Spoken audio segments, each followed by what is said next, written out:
জাতক শেয়ার মার্কেটে কাজ করে আজকে লোন দেনায় আর্থিকভাবে এতটাই জর্জরিত হয়ে পড়েছেন, তিনি সুসাইডের কথা বারবার ভাবছেন।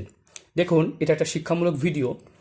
এই যে শনির ক্ষেত্রে এই যে আড়ি রেখা দেখতে পাচ্ছেন, আড়ি রেখা, এখানে আড়ি রেখা এবং এই আঙুলের মাঝে ফাঁক থাকলে এদের কখনোই এমন কোনো কাজ করা উচিত নয় যেগুলো জুয়োর মতো ধরা হয়, মানে টিম ইলেভেনে গেম খেলা বা সাট্টা বা এই ধরনের শেয়ার ট্রেডিং এগুলো করা উচিত নয়। কারণ এরকম কন্ডিশনে কি হয়, এদের লোন দেনা আর্থিক সমস্যা তো হয় এবং বাপদাদার যে পৈতৃক সম্পত্তি আছে সেটাও কিন্তু বিক্রি হয়ে যায়, কারণ এটা একটা নেশা।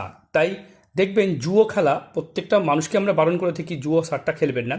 যাদের হাতে বিশেষ চিহ্ন আছে, যাদের ওই রকম হাত, তারা অবশ্যই খেলতে পারেন, তাদের জন্য আলাদা ভিডিও আমরা নিয়ে আসব।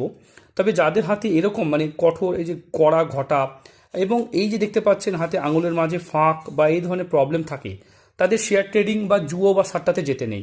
তাই বারবার নিষেধ করা হয়। এতে কি হয়, দেখুন, আপনাদের আর্থিকভাবে দুর্বল হয়ে গেলে আপনাদের জীবন নরক হয়ে উঠবে।